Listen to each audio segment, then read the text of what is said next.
ஒரு சந்தோஷமான செய்தி.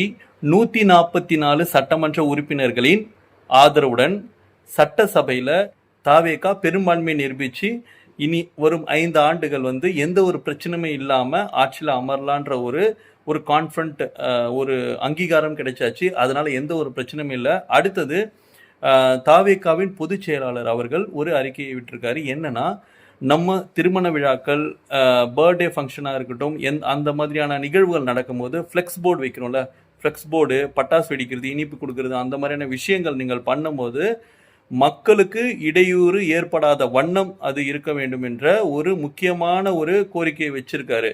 இதை மீறினா கடுமையான நடவடிக்கை எடுக்கப்படும் என்ற ஒரு விஷயத்த சொல்லியிருக்காங்க. மக்களுக்கு இதனால எந்த ஒரு பிரச்சனையும் வரக்கூடாது, மக்களுக்கு இடையூறு வர மாதிரி நீங்கள் அதை நடத்தவே கூடாது புதிய இடத்துல அப்படின்ற ஒரு விஷயத்த கண்டிப்பாக சொல்லியிருக்காரு. இதை நீங்கள் கடைபிடிச்சே ஆகணுன்ற ஒரு விஷயத்தையும் சொல்லியிருக்காரு. அதுக்கப்புறம் என்னுடைய கோரிக்கை என்னன்னா, அரசாங்கத்திற்கு மதுக்கடையெல்லாம் 717 மதுக்கடைகளை நம்ம க்ளோஸ் பண்ணியிருக்கோம்ல, அந்த இடத்துல நூலகம் வந்தால் ரொம்ப நல்லா இருக்கும் அப்படின்ற ஒரு விஷயத்த சொல்கிறேன். மாற்றத்துக்கான நேரம் இல்லையா இது வந்தால் ரொம்ப நல்லாவே இருக்கும். கண்டிப்பாக இதில் ஷேர் பண்ணுங்கள்.